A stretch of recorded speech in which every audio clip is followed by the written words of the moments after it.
Hello, friends, and welcome to Aydt Picks, week number 12. But first,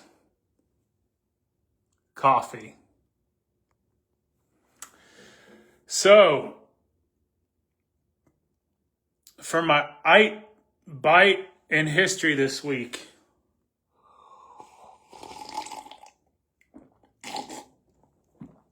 we are going over Constantine the First of Rome, who was probably the last well-known Roman emperor to be the emperor of over the whole of the Roman Empire. So during his reign, or before his reign, were kind of strange times in Rome. Of course, we know that the Roman Empire began as we know it in AD 27 under Caesar Augustus. Julius Caesar proclaimed himself dictator, but there was like civil wars until Caesar Octavius or Caesar Augustus claimed power for himself in 27 BC. I'm sorry, I said AD at first, I meant BC. And then it existed as one and kept expanding to its maximum extent under the emperors Trajan and Hadrian in AD 117. Trajan died and Hadrian took over, but Rome was over a large part of the northwestern world, which included North Africa, parts of the Middle East, and most of Europe. Anyway, to Constantine. He was a bad dude, man. Some myths about him. Well, first, he ruled Rome. He was proclaimed emperor at York in 306 AD. It's in modern day England. And some low church Protestant pastors like to spread non-factual historic facts, which aren't facts at all, so they're lies, that Constantine was the first pope, that he made Rome Catholic, and that he created the Catholic Church. All three of which are lies. Basically, what Constantine did, he wasn't even a Christian until his deathbed in 337 AD. So his mother converted to Christianity. Her name was Helena, and she's a saint in both the Orthodox and the Catholic Church. And Constantine respected his mother, but he remained a pagan most of his life. Christianity had grown underground in the Roman Empire because up until that time it was largely persecuted. See, it even in the late 200s under Vespasian, there was mass persecutions of Christians still. It wasn't until the Battle of Milvian Bridge, in which Constantine was fighting off one of his rivals, is when he saw a sign, a divine sign in the sky. So in the Roman Catholic Church, we have the Chi-Rho, which is the P sticking out of like an X. And he saw the vision and said, by this sign, and a voice said, by this sign you will conquer. And Constantine defeated his rivals. And at that point,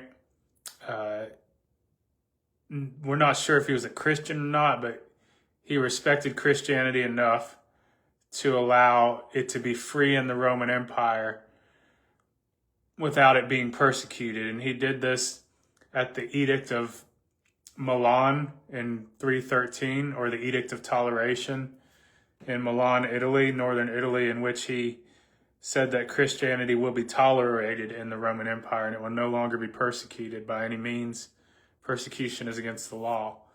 In 325 AD, he thwarted off all of his rivals and became the sole emperor of the Roman Empire. A little bit before him, there was an emperor, Diocletian, who split up the Roman Empire because it was too large to govern at that time. And this created rival factions. So Constantine, most of his reign, had a civil war against these rival factions. And he proclaimed himself as the true emperor. And I mean, he fought and he won that title. So in 325 AD, he takes 318 bishops in the Christian world, which was all around the Roman Empire, and he brings them together in Nicaea, which is in modern day Turkey. And he has them come up with a creed in which they all agree on.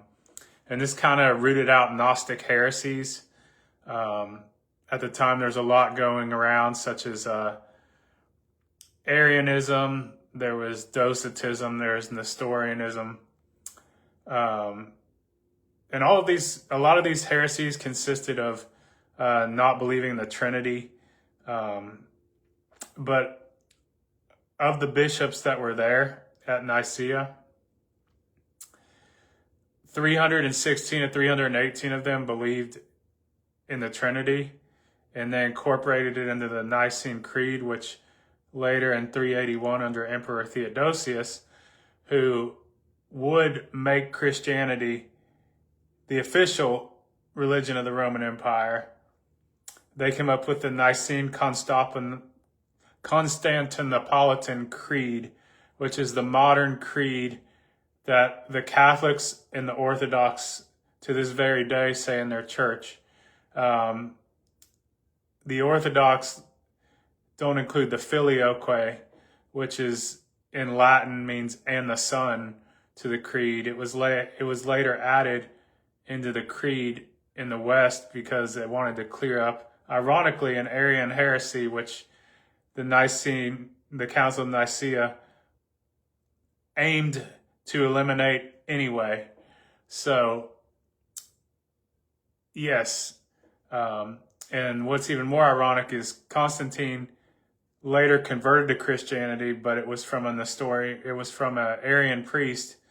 And the Arians didn't believe that the Father and the Son were the same being. They believed that they were separate divine entities. Whereas Trinitarians believe the Father and the Son and the Holy Spirit are three in one. Sometimes it's hard to explain, but because we believe in one God, but as Christians, but they all appear separately sometimes. And I could go more into that later, but anyway, back to Constantine. Some myths is he did not start the Catholic Church. The Catholic Church was around since Pentecost.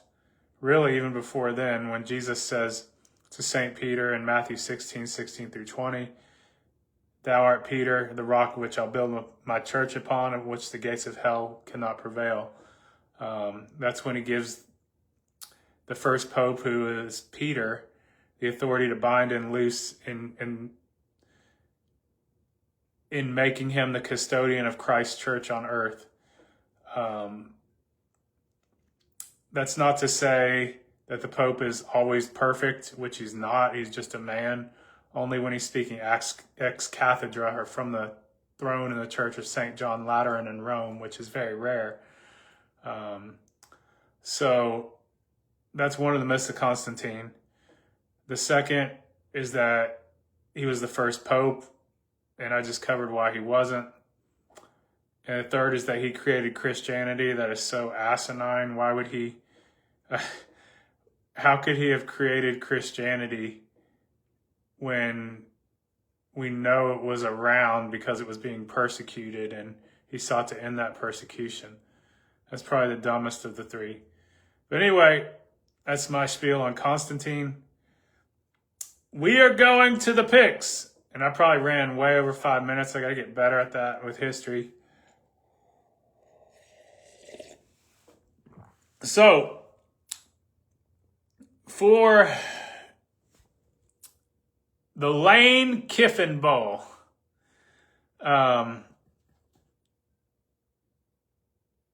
this is also known as the Lane Kiffin Sweepstakes.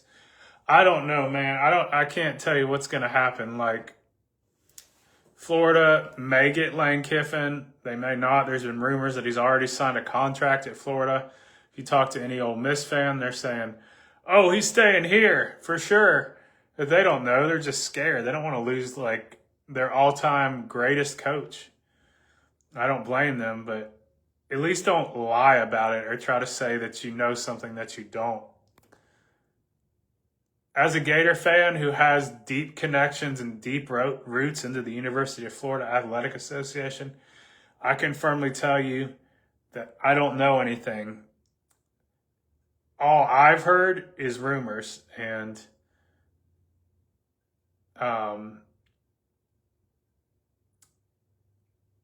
and it's just the percentages that he may come here. You know, he has ties to the University of Florida. His ex-wife, I guess his wife now, he's back together with. Her dad was Florida Gator great John Reeves, who was quarterback. So by marriage, he has ties here. Who really knows? I'm trying not to get into that petty crap. I'm hoping to go up to the game this weekend in Oxford and have a great time. I hope to hear Dixie. That leads me on to my next point. I don't understand why certain traditions offend people. Those who have watched me for a long time know that I don't play the political correctness bullshit at all. Excuse my language, but that's exactly what it is. You should not be so weak that little things like that offend you.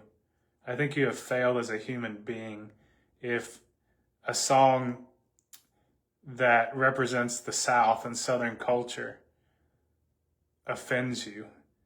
You can say what you want about the Civil War, and that's a different topic, but Dixie's a great song, and Ole Miss is the Rebels, for crying out loud. If you want to attack the institution, then, I mean, why aren't you complaining that their mascot is the Rebels? Those political correctness antics caused Ole Miss to get rid of Dixie. Their band used to play it all the time whenever they scored a touchdown and in the Grove. There's rumors that they brought it back, but I don't know. It's the same thing with Gator Bait. Like, Gator Bait was used to pump up our defense. Lord knows we need it now more than ever because our defense is freaking giving up. I was the one that used to go, dun, dun, dun, dun, dun, dun, Gator Bait! That was an awesome chant. They'll probably bring that back, though, because it was taken away off of one person's fears because they were weak, of course, and so they made up. I actually studied that one, and there's no primary sources of any relation that, and especially in relation to the University of Florida's use of the Gator Bait chant, that young babies that were black in the late 1800s, early 1900s used to be thrown to alligators. There is no primary historical source that happened. It was just based off of a postcard during a time when people were unfortunately racist. And there is absolutely zero primary sources for that. So petition, if you know anybody in the UF administration, petition them to bring gator bait back. And like I said, you're a pathetic and weak human being if something like that offends you. So that's my rant.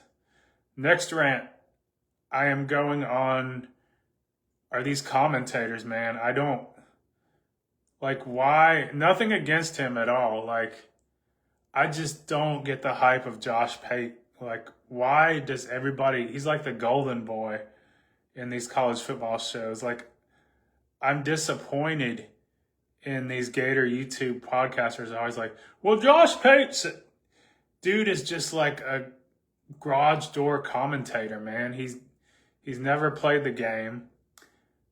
And I've listened to him, and honestly, I'd put Ayt's picks up against Josh Pate. He just got a better start than I did.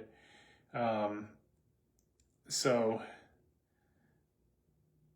yeah, I don't understand the hype around Josh Pate. He hasn't really done anything. Like, I'd listen to Kirk Herbstreit. I'd listen to Joel Klatt. I'd listen to, I don't know, McElroy. He's a little biased, but he knows the game. He was an Alabama commentator.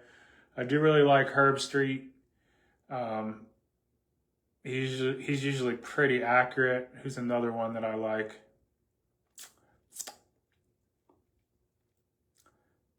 Reese Davis. I don't know if he played, but he's been around the game long enough to where he knows.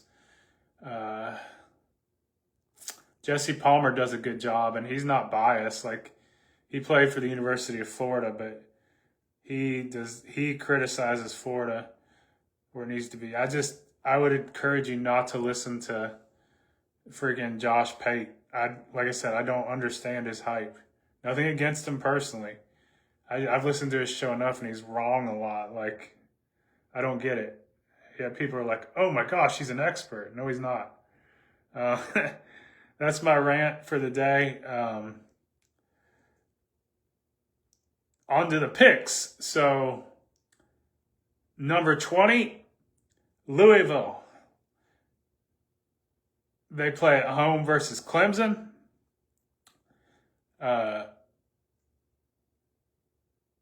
This is tomorrow night. I think they'll barely beat Clemson. Dabo is making a late season surge as they handled Florida State last week. I thought that was going to be a closer game than what it was. Saturday, the Ohio State Buckeyes play UCLA with Jerry Neuheisel as their offensive coordinator. He's made some noise for them. But then they got destroyed by Indiana, who ended their 2-game surge.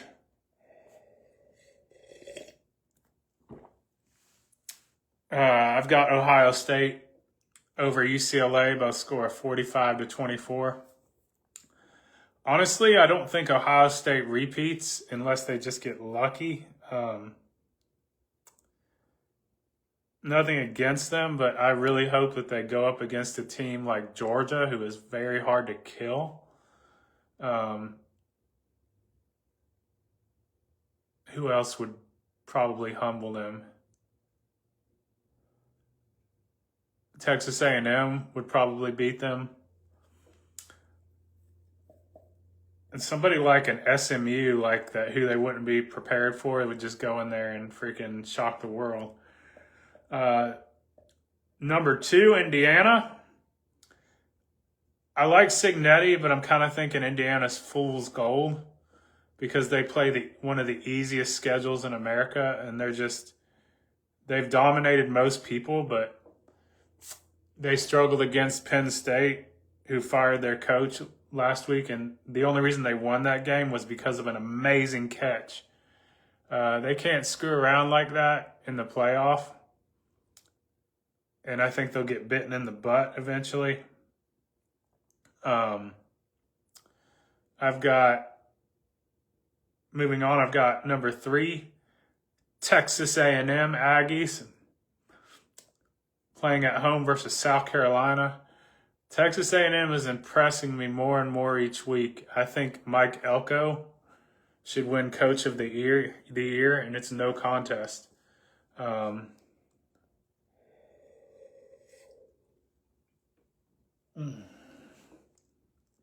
love Texas A&M. Like living in Texas for 6 years. If I had to choose a second favorite team besides Florida, it would be Notre Dame because I'm Catholic. But I would pull for the Aggies too. Like that place is unmatched when it comes to cult-like traditions. Kyle Field, I think, is louder than Tiger Stadium. Like I said, Tiger Stadium was the most disappointing venue I've been in, and I've been there twice. It doesn't bring the noise near as loud as what people say. But A&M, they do. That's probably the third or fourth loudest environment I've been in, behind Tennessee and then the Swamp when it gets rocking. But A&M, those fans deserve all the success that they have because they are loyal. They have a cult-like following. And people in Texas love their Aggies, man. Like, when I was there, granted, Texas wasn't that great, so a lot of them were probably hiding and didn't support them. Of course, there were some loyal Texas fans, especially around Austin, but I would definitely, in San Antonio area, there were a lot more A&M fans from what I remember. So good for Texas A&M. They're deserving all the success that they have, and I'm going to be pulling for them in the playoff. And honestly, I hope they win the national championship. I don't think they should struggle this weekend against South Carolina. I think they beat them handily by the score of 49-17. For my upset pick of the week, I've got number 11, Oklahoma, going into Roll Tide in Tuscaloosa. I'm not sold on Alabama yet. I'm not just saying that because of the Florida State loss earlier. That was the first game of the year. You don't know what to prepare for. I mean, they've played really hard since then. They beat Georgia. But I think Oklahoma under Venables is going to call a great game defensively. He's one of the best in the business. He was Clemson's defensive coordinator when they won all those championships. So he knows what he's doing. I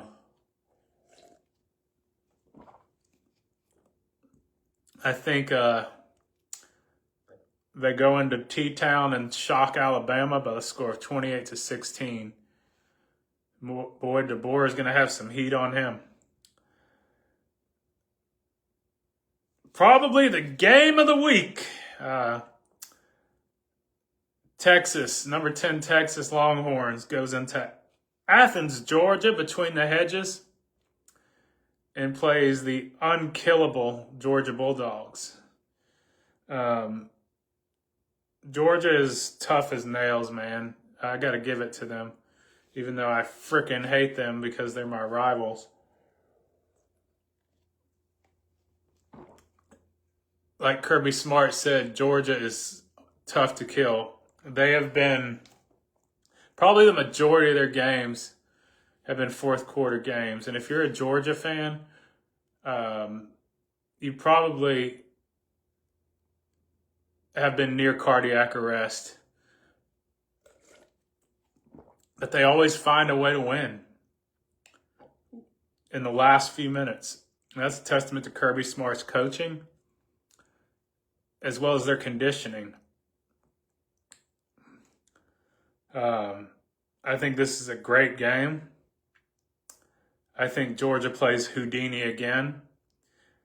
I think Texas is ahead because they're playing in fine form right now with Arch Manning. But I think this game will come down to the last minute. Georgia will be down, say 28-27 to Texas. But I think Gunnar Stockton throws a touchdown pass with, like, we'll say 30 seconds remaining, and they win the game. Georgia wins again and escapes by the score of 34-28. Number 6, the Red Raiders of Texas Tech. They play UCF. The Oil Money wins again. They beat UCF by a score of 44-16. For the Lane Kiffin Bowl, hotty toddy, good God Almighty. The Ole Miss Rebels playing the Florida Gators. Yes, as a Gator fan, we absolutely quit last week, and I hate it. I've never been more embarrassed to watch a Florida game in a long time. I was trying to think of games that I could compare to that. And we've seen a lot of, we've been very, very humbled the past decade or so. I might compare it to, gosh, I don't even know. That's the first time, honestly, I've seen Florida give up since the end of the Mullen era. But these players are checked out, man. My only hope for the rest of the season, obviously, Florida ends with 2 rivals in Tennessee and Florida State. I just hope we beat Florida State, honestly. Because I think Tennessee's winnable because, and I'll get into that next week, because we always have some kind of magic at the Swamp versus Tennessee for some reason. It's hilarious because my friend Billy and I have a joke. Florida knows how to beat Tennessee at home. They can be the worst 2 teams, or Tennessee can be really good and Florida really bad, or vice versa. Florida just finds a way to win versus Tennessee. But I don't see any foreseeable way Florida beats Ole Miss this weekend. I don't. Especially how pathetic the game went last week. I was so embarrassed. Like, that was cringeworthy. Like, we don't lose to Kentucky, especially not like that. And see, in the era I grew up, we won 31 straight versus Kentucky, and now they've won 5 of 7. Something's got to give, man. How do we give up to them? I don't see Florida doing any better this week, unfortunately. And you know Kiffin and his players are going to want to get revenge from us ruining their season last year. They would have had a playoff run if it wasn't for Florida. I'll be at this game. I'm looking forward to the environment more than anything else because I've never been to Ole Miss. I'll be able to tell y'all what I think of the stadium, and they have one of the best tailgating traditions at the Grove. And that's honestly what I'm going to enjoy more than the actual game. Hopefully I get offered free food. Apparently they do that. And you know, them Southern people can barbecue well. So Ole Miss will beat Florida by a score of 48-10.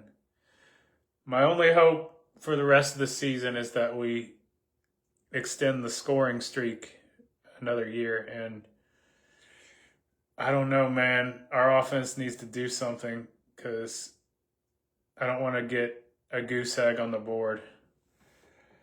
But I think we do score in this one. Moving on, I've got number 8, Oregon, playing Minnesota. They shouldn't struggle. They beat the Gophers by a score of 31-10. Number 9, Notre Dame Fighting Irish play the Pittsburgh Panthers. I didn't know this, but Pittsburgh's offensive coordinator is Kerwin Bell's son, and they've got one of the best passing offenses in the nation. Potentially he'll coach at Florida one day. We'll see.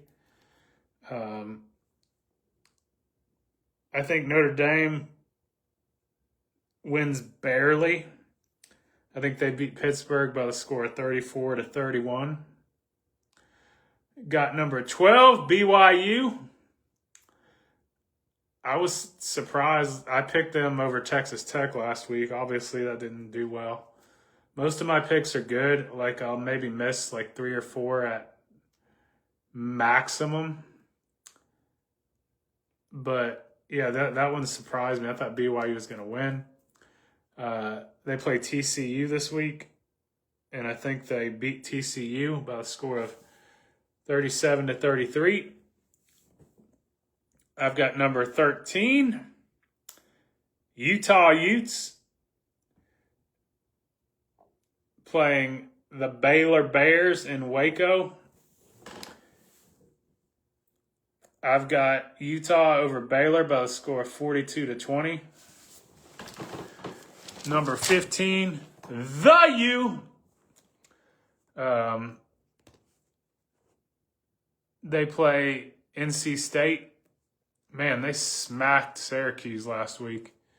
I thought that was going to be a closer game, but didn't turn out that way. It was funny, though. They threw a screen pass to an offensive lineman, and he rumbled in for the touchdown.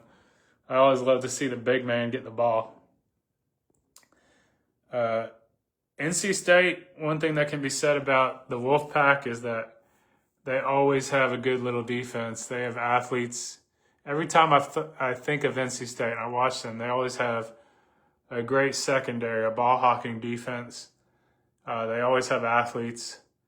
I think they'll keep it close, but I think Miami's athletes win the battle of the North Carolina State athletes by a score of 28-27. Got number 16, the Rambling Wreck of Georgia Tech, over Boston College by the score of 51-7. Man, Brent Key, their coach, has done a phenomenal job there. Can't say enough about him. It's going to be interesting to watch them play Georgia at the end of the year because that game's in Atlanta. Yeah, I can't wait to watch that, especially after the 8 overtime debacle last year. Got number 17, the USC Trojans. They're quietly sneaking up on people. They kind of had a rough start to the year, but since then they've managed to go 7-2, which is their record now, 7-2. I think they host Iowa this week, yeah, and I think that they beat Iowa in a lower, in a lower scoring game by a score of 29-24. I've got number 18, Michigan Wolverines, playing Northwestern on their really cool looking stadium up at on Lake Michigan by a score of 21-20. I've got number 19, Virginia, playing Duke. They win by the score of 41-24. Got number 23, Tennessee, in a warm-up game over New Mexico State by the score of 73-0 as they prepare to go into the swamp next week. I heard something interesting on the radio today. I have to ask my buddy,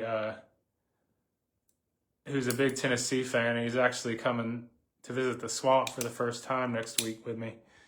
But I heard that the Tennessee fans are really getting sick of Josh Heupel.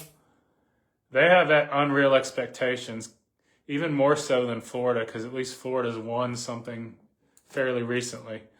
But my point is, a 6-3 season, freaking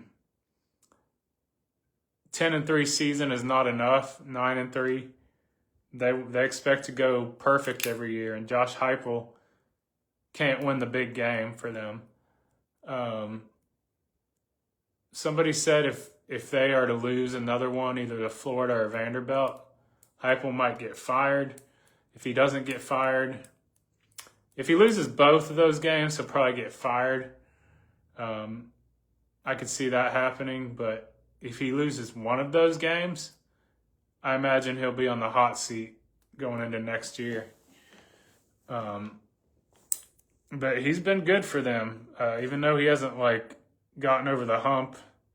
I think over the hump for Tennessee would be finally beating Georgia, which they should have this year, but homeboy, their kicker, missed a chip shot at the end of regulation and then sent the game into overtime, in which Georgia won.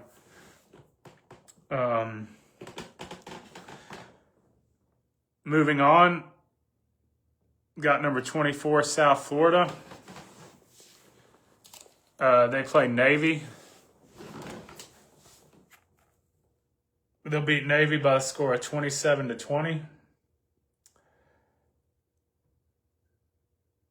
Interesting. I keep hearing Alex Golesh, who is South Florida's coach, mention potentially for the Florida job. I think if Florida swings and misses on Lane Kiffin, he might be one of the people you call next. But we'll see. Man knows offense, that's for sure. And he's turned that team around into a legit playoff contender from the group of 5. Got number 25, Cincinnati, over Arizona by a score of 32-27. For my bonus pick of the week, I've got the Battle of the Golden Boot, also known as the border war between LSU and Arkansas. This is a recent rivalry that's been highly contested, especially in the early to mid 2000s. I remember when Arkansas won in a 3 overtime game versus LSU in 2007 in Tiger Stadium. And Darren McFadden and Felix Jones had combined 500 yards rushing or something like that. LSU couldn't stop them. And LSU, interestingly enough, went on to win the national championship that year. 2007, I could go on about that. I could have a whole show about that. That was the strangest year for college football. That's when Pat McAfee missed a chip shot. Interestingly enough, West Virginia lost to Pitt. I think it was something like 13-12. But if Pat McAfee would have made that field goal, he would have elevated West Virginia into the national championship game, probably versus Ohio State. Instead, he missed it. LSU got to go in as a 2-loss team, and they won the national championship. As for my other D1 Florida schools, I've got Tulane over FAU by the score 27-10.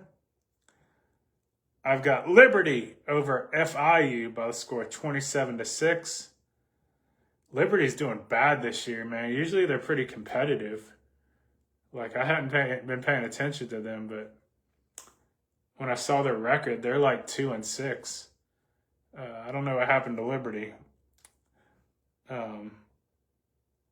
And last and certainly least, we got Tallahassee State over Virginia Tech by the score of 49-31 at Lane Campbell Stadium. So that concludes Ayt's picks for Week 12. I hope y'all enjoy the game. Please say a prayer for me as I travel to Oxford tomorrow. That I would have a great time and enjoy myself, yeah. I hope you all have a great weekend and enjoy the games. Be safe. Aydt signing off. God bless.